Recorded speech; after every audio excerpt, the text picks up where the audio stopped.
Everyone, welcome to daily current affairs. Date है आज की 11 नवंबर। देखते हैं कौन कौन सी न्यूज़ इंपॉर्टेंट है। तो पहली न्यूज़ है हमारी प्रोजेक्ट संपूर्ण से। तो प्रोजेक्ट संपूर्ण जो है वो माल न्यूट्रिशन को टारगेट करता है। जो छोटे बच्चों में जो कुपोषण वगैरह हो जाता है तो उसको रिड्यूस करने के लिए ये इम्प्लीमेंट किया गया था। तो ये इम्प्लीमेंट किया गया था बोएगांव डिस्ट्रिक्ट है आसाम में, वहाँ पे।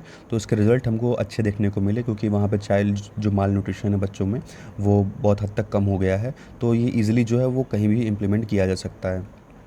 ये मेनली टारगेट करता है दो चीज़ों को, जो सीवियर एक्यूट माल न्यूट्रिशन है और जो मॉडरेट एक्यूट माल न्यूट्रिशन है। तो ये इन दोनों चीज़ों को टारगेट करता है। और इसकी जो टैग लाइन है वो है एम्पावर्ड मदर्स हेल्दी चिल्ड्रन। ये देखिए, ये बेस्ड है प्रोजेक्ट मिली जुली प्रोजेक्ट जो था एक कोविड-19 को लेकर के। तो इस प्रोजेक्ट पे हमारा जो प्रोजेक्ट संपूर्ण है वो बेस्ड है। अब देखते हैं कुछ फीचर्स इसके। तो जैसे मेनली जो मदर हैं जो हेल्दी बच्चे की, जो आंगनवाड़ी सेंटर वगैरह में काम कर रही हैं, उनको पेयर कर दिया गया था एक टारगेट मदर के साथ, ठीक है। और उनको बड़ी मदर्स का नाम दे दिया गया। और ज़्यादातर लोग जो ऐसे बड़ी मदर्स थी वो ज़्यादातर जो थी वो नेबर्स थी, जो आसपास के पड़ोस के लोग हैं वो लोग थे, ठीक है, जिनके सोशियो इकोनॉमिक जो कंडीशन या बैकग्राउंड वगैरह हैं वो सेम है। उनको एक डाइट चार्ट दिया गया to indicate the daily food intake of their children. और उनको इन चीज़ का ध्यान रखना था कि जो डाइट चार्ट को वो फॉलो करें, जो छोटे छोटे बच्चों को जो भी खाना खिला रही हैं वो इस डाइट चार्ट के हिसाब से खिलाएं। और उसके बाद हर मंगलवार के दिन जो है ये सभी लोग जो है डिस्कशन के लिए मिलेंगे आंगनवाड़ी सेंटर पे। इसमें देखिए क्या दिया हुआ था डाइट चार्ट में। तो 100 millilitres of milk and an egg on alternate days. तो अल्टरनेट डेज पे जो है एग दिया जाएगा और 100 मिलीलीटर्स ऑफ मिल्क दिया जाएगा for the children for first 3 months. Means जो पहले 3 महीने जब बच्चा पैदा होगा तो पहले 3 महीने तक जो है अल्टरनेट डेज पे जो है एग दिया जाएगा और 100 millilitres of milk were provided so that their mothers could stabilise themselves in the newly found jobs, ताकि वो जो है स्टेबलाइज वगैरह कर सकें। Children who had not improved were checked at and treated by doctors under Rashtriya Bal स्वास्थ्य कार्यक्रम। तो ऐसे बच्चे जिनमें इम्प्रूवमेंट नहीं देखने को मिला तो उनको डॉक्टर्स के द्वारा ट्रीट किया जाता था अंडर राष्ट्रीय बाल स्वास्थ्य कार्यक्रम। अब बात करते हैं प्रोजेक्ट के सक्सेस की। तो project has prevented at least 1200 children from becoming mall nourished over the last year. तो पिछले साल करीब करीब 1200 जो ऐसे बच्चे थे उसको प्रोटेक्ट किया गया ताकि उनको कुपोषण का शिकार वगैरह, कुपोषण वगैरह की जो चीज़ें वो ना हो सके। National nutrition mission and the state government recognise this project in the innovation category. तो ये नेशनल न्यूट्रिशन मिशन के अंडर था और स्टेट गवर्नमेंट जो है वहाँ की जो सरकार है उसने इस प्रोजेक्ट को इनोवेशन कैटेगरी में रिकॉग्नाइज़ किया। The mothers were enrol in self help groups. जो ये मदर्स थी ये इनरोल थी सेल्फ हेल्प ग्रुप्स में under the national rural livelihood mission, ठीक है। ये आता था नेशनल रूरल लाइवलीहुड मिशन के अंडर में। और ये सभी जो महिलाएँ थी वो वर्किंग महिलाएँ थीं। अब देख लेते हैं यहाँ पे जैसे मिड डे मील की जो स्कीम है। तो ये आपको कमेंट में ये बताना है कि मिड डे मील स्कीम जो है सुप्रीम कोर्ट के कौन से जजमेंट के द्वारा लागू किया गया था। आपको उस जजमेंट का नाम कमेंट करना है ईयर के साथ, कब इम्प्लीमेंट किया गया था। तो देखते हैं पहले प्राइमरी क्लासेस के लिए। प्राइमरी क्लासेस में देखिए फूड ग्रेन कम से कम जो है वो 100 ग्राम होना चाहिए, pulses 20 grams, vegetable 50 grams, oil and fat 5 ग्राम। उसी तरह अपर प्राइमरी क्लासेस के लिए मिड डे मील स्कीम में जो तय किया गया है वो फूड ग्रेन 150 ग्राम है, पल्सेस 30 ग्राम, वेजिटेबल 75 ग्राम और ऑयल एंड फैट 7.5 ग्राम। तो ये मिड डे मील जो स्कीम है उसके अंदर ये आता है। तो सभी जो स्टेट्स के जो सरकारी स्कूल्स वगैरह होते हैं उसमें बच्चों को खाना वगैरह खिलाया जाता है। तो कमेंट में तो ज़रूर बताइएगा कि ये कब इम्प्लीमेंट किया गया था, सुप्रीम कोर्ट का कौन सा जजमेंट था वो, जिसमें ये कहा गया था कि जो राइट टू फूड है वो भी एक हमारा फंडामेंटल राइट है, मीन्स राइट टू फूड। तो राइट टू फूड का जजमेंट सुप्रीम कोर्ट ने कौन से केस में दिया था ये आपको कमेंट करके बताना है। सेकंड न्यूज़ है हमारी ग्लोबल ड्रग पॉलिसी इंडेक्स से। तो ग्लोबल ड्रग पॉलिसी इंडेक्स है इसको जारी किया है हार्म रिडक्शन कंसोर्टियम ने। तो ये सबसे पहला इंडेक्स अभी तक जारी हुआ है, ठीक है। इस चीज़ का नाम याद रखिएगा, हार्म रिडक्शन कंसोर्टियम एक संस्था है, इसके द्वारा इसको रिलीज़ किया गया है।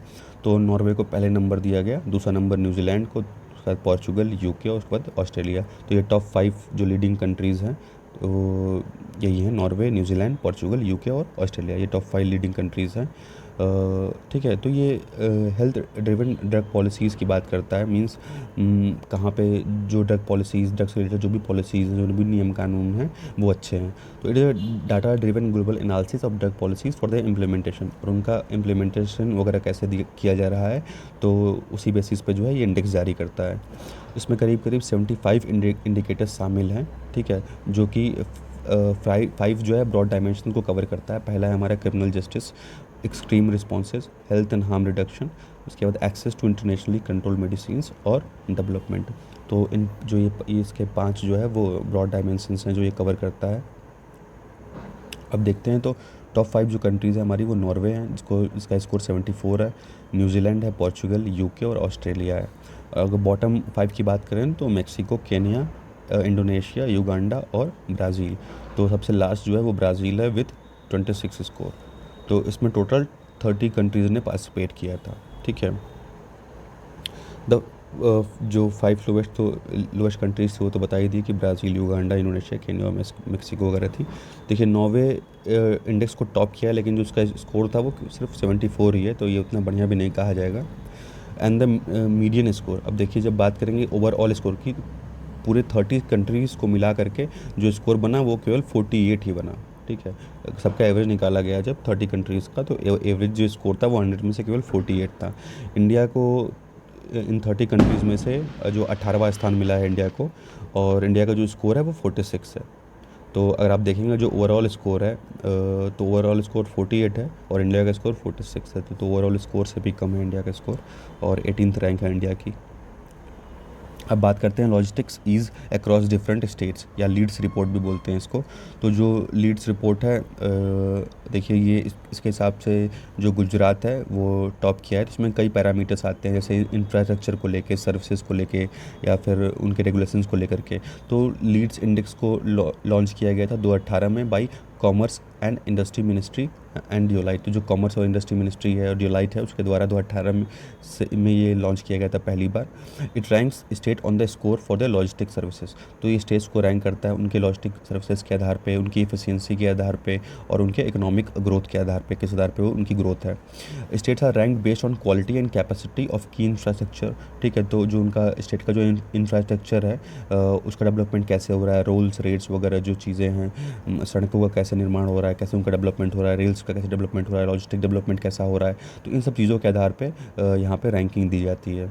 अब देखते हैं इस साल की रिपोर्ट से क्या हाइलाइट्स हैं। तो India logistic cost account for 13-14% of GDP. तो करीब करीब जीडीपी का 13 से 14% जो है वो लॉजिस्टिक अकाउंट कॉस्ट करता है। फिर जो भी लॉजिस्टिक अकाउंट है वो जीडीपी का 13-14% है, compare to 7-8% in develop countries. और अगर डेवलप कंट्रीज़ की बात करें तो वहाँ 7 से 8% है, लेकिन हमारी कंट्रीज़ में 13 से 14% जीडीपी कवर करता है लॉजिस्टिक कॉस्ट, जो लॉजिस्टिक चीज़ों में जो भी चीज़ें आती हैं इसमें। उसके बाद गुजरात, हरियाणा और Punjab have emerged as the top performer in the LEADS 2021 index. तो देखिए गुजरात, हरियाणा और पंजाब, ये 3 स्टेट जो हैं ये टॉप परफॉर्मर रहे हैं लीड्स में। वेस्ट बंगाल को 15वां स्थान मिला, राजस्थान को 16वां स्थान मिला, मध्य प्रदेश को 17वां स्थान मिला और गोवा को 18वां स्थान, बिहार को 19वां स्थान, हिमाचल प्रदेश को 20वां और आसाम को मिला 21वां स्थान। और जो नॉर्थ ईस्टर्न स्टेट्स थे और जम्मू कश्मीर और लद्दाख जो हैं, इनको एक सेपरेट उसमें इनको रैंकिंग दी गई है, ठीक है। इनको इसमें इंक्लूड नहीं किया गया है, इनको अलग से रैंकिंग में इनको दी गई है। अब बात करते हैं क्लाइमेट चेंज परफॉर्मेंस इंडेक्स की। तो जो क्लाइमेट चेंज परफॉर्मेंस इंडेक्स है ये इसका 17वां एडिशन है, ठीक है। 17वीं बार ये रिलीज़ किया जा रहा है। तो देखेंगे अगर रैंक 1 से लेकर रैंक 3 तक, तो कोई भी कंट्रीज़ रैंक 1 से 3 के बीच में नहीं आई है। नन अचीव रैंक 1 to 3, ठीक है। सबसे पहले वैसे 4th रैंक पे आया है डेनमार्क, तो इसको अगर फर्स्ट हम मानते हैं तो डेनमार्क पहले स्थान पे है। उस हिसाब से देखा जाएगा तो 10वें स्थान पे आया है हमारा प्यारा भारत। इंडिया को 10th रैंक मिली है इस चीज़ में। बात करें CCPI की, तो ये एक इंडिपेंडेंट मॉनिटरिंग टूल है जो कि क्लाइमेट प्रोटेक्शन को टैकल करता है, ठीक है। और ये हर साल एनुअली पब्लिश किया जाता है 2005 से। सबसे पहला जो एडिशन आया था वो 2005 में आया था, उसके बाद से हर साल इसको पब्लिश किया जाता है। और इसको कंपाइल किया जाता है जर्मन वॉच के द्वारा। The new climate institute and the climate action network. तो जर्मन वॉच जो है वो एक क्लाइमेट इंस्टीट्यूट है। ये करीब करीब 57 कंट्रीज़ और यूरोपियन यूनियन को जो है इवेलुएट करता है, जो कि टोटल 90% से ज़्यादा जो है global green house emission cause करते हैं। मीन्स न ये 57 कंट्रीज़ और बाकी जो यूरोपियन यूनियन है उसको मिला देंगे तो 90% से ज़्यादा जो ग्रीन हाउस गैसेस छोड़ने वाले कंट्रीज़ हैं वो इन्हीं सब में मिला के हैं। अब देखते हैं कि क्या पैरामीटर लिया जाता है इस इंडेक्स को जारी करने के लिए। तो 4 कैटेगरीज़ है पैरामीटर की विथ 14 इंडिकेटर्स, जिसमें देखिए जो 4 कैटेगरीज़ हैं तो ग्रीन हाउस गैस इमिशन को 40% दिया गया है score. Means green house gas emission पे ज़्यादा फोकस किया गया है तो उसके हिसाब से 40% स्कोर दिया जाता है। उसके बाद रिन्यूएबल एनर्जी पे 20% है, एनर्जी यूज़ पे जो है 20% है, कितना एनर्जी वो कंट्री यूज़ कर रहा है, और वहाँ की क्लाइमेट की पॉलिसी क्या है तो उसके आधार पे 20% है। तो CCPI's unique climate policy section evaluate countries progress in implementing policies working toward achieving the Paris agreement. तो इसका जो काम है वो ये देखना है कि कैसे जो कंट्रीज़ हैं वो प्रोग्रेस कर रही हैं और जो पेरिस एग्रीमेंट के जो गोल्स थे उनको वो अचीव करने के लिए वो कितना जो कंट्रीज़ हैं वो वर्क कर रही हैं। तो अब देखते हैं रिपोर्ट के क्या क्या हाइलाइट्स रहे। तो फर्स्ट 3 रैंक्स जो थी वो खाली थी, वो एम्प्टी थी, because no country had performed well enough. कोई भी उतना अच्छे से परफॉर्म नहीं किया ऑल इंडेक्स में, इसीलिए किसी भी कंट्री को जो है 1 से 3 के बीच में रैंक नहीं दिया गया। 2021 की जो रिपोर्ट है उसके अकॉर्डिंग जो Sweden on top, while country such as Morocco and UK are also ranked high. तो स्वीडन टॉप इंडेक्स पे है और मोरक्को और यूके वगैरह भी जो है वो उनका रैंक हाई है। बॉटम कंट्री की बात करें तो बॉटम कंट्री में आता है यूनाइटेड स्टेट्स, ठीक है, इसको रखा गया 61 स्थान पे, 61वां स्थान पे यूनाइटेड स्टेट्स को रखा गया है। लो परफॉर्मर की बात करें तो ईरान और रशिया, ठीक है, सबसे लोवेस्ट कैटेगरी में आते हैं। Overall Australia, south Korea and Russia, देखिए ऑस्ट्रेलिया, साउथ कोरिया और रशिया जो है वो भी लोवेस्ट परफॉर्मिंग कंट्रीज़ हैं। उसके साथ साथ कजाकिस्तान और सऊदी अरेबिया भी हैं। चाइना को रखा गया 33वां स्थान पे, ठीक है, इसको भी लो रेटिंग मिली है। इंडिया की परफॉर्मेंस की बात करें तो इंडिया को वो 10वां स्थान पर रखा गया। इंडिया का जो स्कोर है वो 63.98 है, तो 63.98 इंडिया का स्कोर है और इंडिया को रखा गया है 10th रैंक पे। It is a high performer accept in the renewable energy category. तो बाकी सारे कैटेगरी में हम लोगों ने अच्छा परफॉर्म किया, लेकिन जो रिन्यूएबल एनर्जी कैटेगरी है उसमें उतना अच्छा नहीं हो पाया है। तो रिन्यूएबल एनर्जी कैटेगरी में हमको जो रैंक मिला है वो मीडियम रैंक मिला है। और रिपोर्ट ये भी कहती है कि India is benefiting from its relatively low per capita emissions. तो जो हमारी लो पर कैपिटा एमिशंस है तो उसकी वजह से भी हमें इस रैंकिंग में फ़ायदा हुआ है। The term of greenhouse gas emission, Sweden, Egypt, Chile and UK in the top 7। तो जब ग्रीन हाउस गैस एमिशन की बात आती है तो ये टॉप 7 कंट्रीज़ हैं और इंडिया को इसमें 12वां स्थान मिलता है ग्रीन हाउस गैस एमिशन में। बात करते हैं व्हाट इज़ लियोनॉइड्स मीटर शॉवर। तो मीटियोर शॉवर क्या होता है, ठीक है, तो ये एनुअल लियोनॉइड मीटियोर शॉवर जो है वो शुरू हो गया है। तो meteor showers are name after the constellation they appear to be coming from. तो जिस कॉन्स्टलेशन से वो आते हैं उसी के हिसाब से इनको नाम दिया जाता है। जैसे अब इसको दिया गया है लियो नाम, तो लियो का मतलब होता है टाइगर, ठीक है, तो ये आता है लियो कॉन्स्टलेशन से। ये आप देखेंगे ये लियो कॉन्स्टलेशन है, इसे टाइगर जैसा थोड़ा सा शेप है, तो इसीलिए इसका नाम जो है वो लियोनॉइड मीटियोर शॉवर। तो जो भी मीटियोर शॉवर होता है तो जिस कॉन्स्टलेशन से वो आ रहा है तो उसके आधार पे ही इसको नाम दिया जाता है।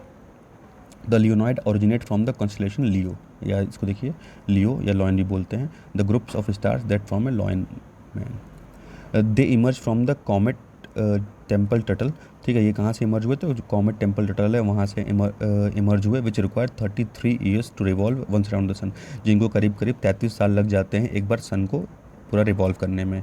These meteors are bright and amongst the fastest moving travelling at the speed of 71 kilometre per second. तो ये 71 किलोमीटर पर सेकेंड की स्पीड से ये ट्रैवल करते हैं। During the year shower peaks of around 10 to 15 meteors are expected to be seen every hour. तो हर घंटे जो है करीब करीब 10 से 15 मीटियोर्स हमें देखने को मिलते हैं जब ये शावर अपने पीक पे होता है। तो द लियोनॉइड शावर इंक्लूड फायरबॉल्स, ठीक है, इसमें फायरबॉल्स भी होते हैं, जो आगे हम बताएंगे कि क्या होते हैं फायरबॉल्स। तो bright and large meteors then can last longer than average meteors, और meteors which appear close to the horizon with colourful and long tails. तो इस इमेज से समझते हैं। इसे यहाँ देखिए, ये जो आपको स्ट्रक्चर दिख रहा है ये कॉमेट है, ठीक है, तो ऐसे इसकी एक रोशनी होती है, जैसे पीछे से उसकी हल्की पूंछ जैसे निकला होता है, टेल जैसे निकला होता है, तो उसको जिसको हम कॉमेट बोलते हैं। फिर अगर मान लीजिए कोई भी ऐसे पत्थर का टुकड़ा है, अगर उसकी साइज़ जो है वो माइक्रोन से लेकर 10 मीटर के अंदर है, 10 मीटर के अंदर होगा तो वो मीटेरियोइड की कैटेगरी में आ जाएगा, उसको हम मीटेरियोइड बोलेंगे, ठीक है। लेकिन अगर 10 मीटर से वो बड़ा होगा, जैसे ये है, ये 10 मीटर से बड़ा है, तो 10 मीटर से जब बड़ा होगा तो उसको हम एस्ट्रॉयड की कैटेगरी में ले लेंगे। अब यहाँ देख सकते हैं कि ये है मीटियोर, ठीक है। तो जब धरती में कोई भी जब मीटेरॉइड जब इंटर करता है, जो ये वाला मीटेरॉइड है, मान लीजिए जब धरती के एटमॉस्फेयर में इंटर करेगा तो ये जलना शुरू हो जाएगा, तो उसी को हम बोलते हैं मीटियोर, ठीक है। तो ये मीटियोर हो गया। अब जब ढेर सारे मीटियोर एक साथ गिरने लगते हैं तो उनको हम बोलेंगे मीटियोर शावर। और बात करें फायरबॉल की, तो फायरबॉल जो होता है, जैसे कि जब कोई भी टुकड़ा, मान लीजिए सिंगल पीस ऑफ स्टोन है, जब वो फॉल करता है, कोई भी मीटियोर जब गिरता है, तो जब वो जलने लगे और उसकी चमक जो है जब वीनस से ज़्यादा हो, जब वीनस से भी ब्राइट वो चमकने लगेगा, तो उसको हम फायरबॉल बोलते हैं। बात करते हैं बोलाइट की, तो जब दो बड़े बड़े मीटियोर आपस में टकरा जाते हैं तो उनको हम बोलते हैं बोलाइड, BOLID, बोलाइड। अब देखिए जो एक होता है, कंफ्यूज नहीं होइएगा, एक होता है मीटेरॉइड, ठीक है, और ये है मीटेरियोइट। तो मीटेरियोइट और मीटेरॉइड में डिफरेंस होता है। तो जब जब जो बाहर का जो पत्थर है, जब वो आ जाता है अर्थ के एटमॉस्फेयर में इंटर कर गया और पृथ्वी की मीन्स ज़मीन पे जो है वो गिर गया, तो उसको हम मीटेरॉइड बोलेंगे। If fragments of meteoroid or an asteroid that survives passes through the atmosphere and hits the ground, जो ग्राउंड को हिट कर देगा तो वो मीटेरॉइड की कैटेगरी में आ जाएगा, ठीक है। तो ध्यान रखिएगा, मीटेरॉइड और मीटेरॉइट में डिफरेंस है। अब देखते हैं मीटियोर शावर की बात करते हैं। तो on its journey around the sun the earth passes through the large स्वेचेस ऑफ कॉस्मिक डिब्रीज। तो जब भी जैसे अर्थ जब रेवोल्यूशन रोटेशन करती है तो कई डिब्रीज से होते हुए गुजरती है, तो यही डिब्रीज जब अर्थ के एटमॉस्फेयर में आते हैं तो वो जलने लगते हैं, और एज ए मीटियोर शावर हमको वो चीज़ देखने को मिलता है। As the earth waste through this cloud of comet waste, the bits of debris create what happen from the ground to be a firework display in the sky known as the meteor shower. तो जैसे ही अर्थ simply समझ लिए कि यहाँ अर्थ है, ये अपना rotation revolution कर रही है, तो जो छोटे जो पत्थर के टुकड़े हैं वो जब इसके रास्ते में आएंगे तो वो इसके एटमॉस्फेयर में इंटर करेंगे। जब एटमॉस्फेयर में इंटर करेंगे तो सीधी बात है वो जलने लगेंगे, तो वही जो है हमको एज ए मीटियोर शावर देखने को मिलते हैं। Several meteor shower can be seen around the year. तो हर साल जो है कई मीटियोर शावर देखने को मिलेंगे। नासा की के अकॉर्डिंग अगर बात करें तो करीब 30 मीटियोर शावर जो है वो हर साल होते हैं, जो कि अर्थ से, पृथ्वी से आसानी से देखे जा सकते हैं। तो एक इमेज देख सकते हैं, ये मीटियोर शावर की इमेज है। अब बात करते हैं पद्म अवार्ड्स की। तो 3 तरह के ये अवार्ड्स हैं, जैसे पद्म भूषण और पद्मश्री अवार्ड। तो रिसेंटली प्रेसिडेंट ऑफ इंडिया ने प्रेजेंट किया पद्मा अवार्ड टू 119 रेसिपिएंट थे इसमें। तो 2020 के मीन्स जो चुने गए थे 2020 में उन्हीं लोगों को मिला है राष्ट्रपति भवन में ही दिया गया है। तो इसमें 7 पद्म विभूषण अवार्ड हैं, 10 पद्म भूषण हैं और 102 जो है वो पद्मश्री अवार्ड है। 7 पद्म भूषण अवार्ड मिले हैं, 10 पद्म भूषण और 102 पद्मश्री अवार्ड मिले हैं। तो इसको देखिए, इस अवार्ड को अनाउंस किया जाता है ऑन रिपब्लिक डे, और इसकी शुरुआत जो है 1954 में हुई थी। 1954 से लेके हर साल जो है अभी तक ये दिया जा रहा है, लेकिन बस इमरजेंसी के टाइम में ये सस्पेंड था। तो 1978 में, 79 में, 93 में और 97 में, तो 4 बार ये सस्पेंड रहा। उसके अलावा जो है अभी तक ये लगातार चला आ रहा है। ये जो है ये one of the highest civilian honour of India है, और ये जो लोगों के लिए जो अच्छा काम करते हैं पब्लिक वेलफेयर के लिए, उनको दिया जाता है।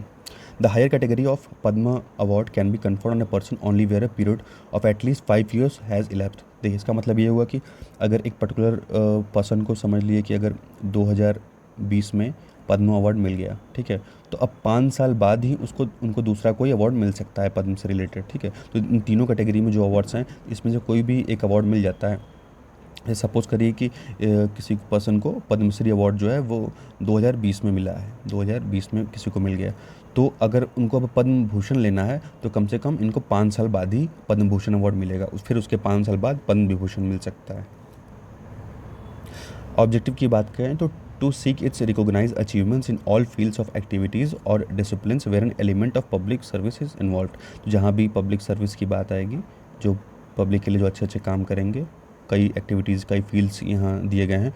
तो उस फील्ड्स में जो पब्लिक सर्विस जो करेंगे, जो अपना योगदान देंगे, सहयोग देंगे, तो उनको ये अवार्ड मिलता है। तो 3 कैटेगरीज़ में मेनली डिवाइडेड है। तो ये पद्म विभूषण है, पद्मश्री है और पद्म भूषण और पद्मश्री। तब पद्म विभूषण जो है वो फॉर एक्सेप्शनल और डिस्टिंग्विश सर्विस के लिए दिया जाता है। पद्म भूषण अवार्ड जो है वो distinguish service of high order के लिए दिया जाता है, और पद्मश्री जो है वो डिस्टिंग्विश सर्विस के लिए दिया जाता है।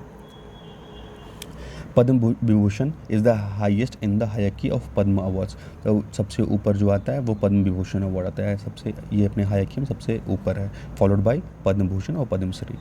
और डिसिप्लिन्स देखते हैं। The award are given in the various disciplines field activities. तो कई एक्टिविटीज़ जैसे आर्ट्स की एक्टिविटीज़ हो गई, सोशल वर्क हो गया, पब्लिक अफेयर्स हो गया, science and engineering, trade and industry, medicine, literature, education, sport, civil services. तो इन सब चीज़ों में ये अवार्ड दिए जाते हैं। देखिए सिलेक्शन के लिए क्या होता है कि पद्म अवार्ड कमेटी है, ये कमेटी जो है ये डिसाइड करती है, which is constituted by the prime minister every year. तो ये हर साल जो है प्राइम मिनिस्टर ये कमेटी का गठन करते हैं, यही रिकमेंड करती है कि इनको पद्म अवार्ड दिए जाने चाहिए।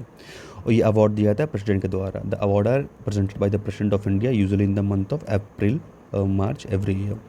बात करें भारत रत्न की, तो भारत रत्न जो है वो हाईएस्ट सिविलियन अवार्ड है ऑफ द कंट्री।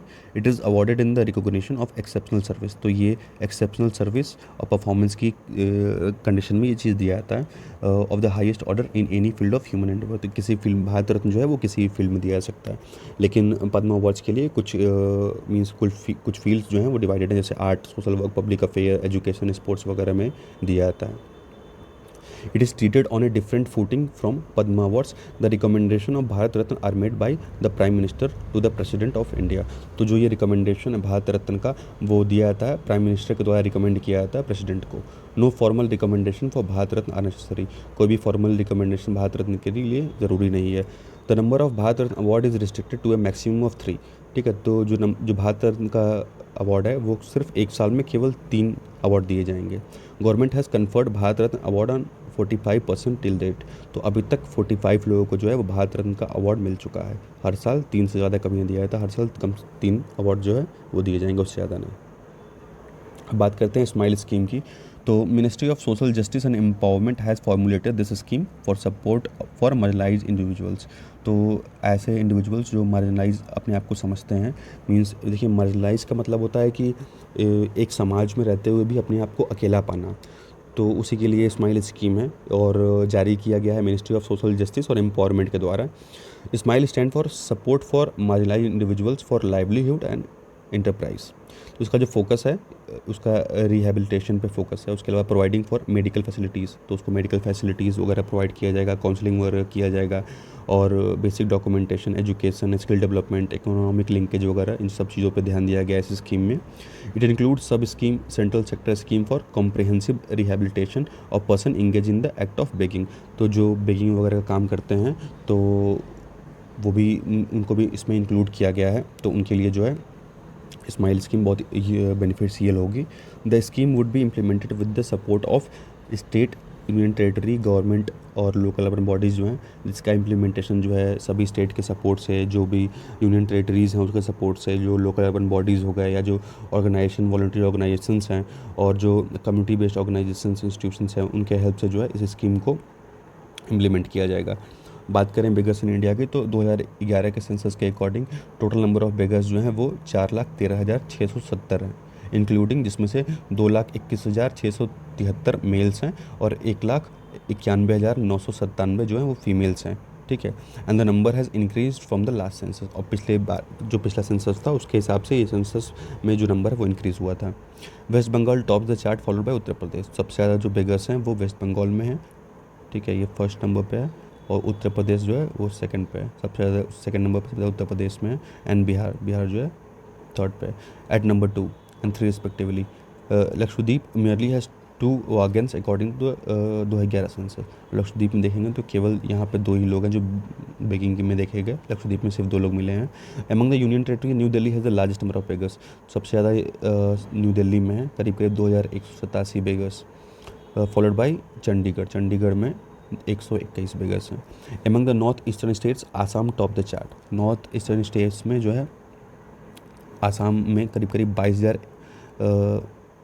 22,116 बेगर्स हैं, with Mizoram rank low with 53 बेगर, और मिज़ोरम में सबसे कम है 53।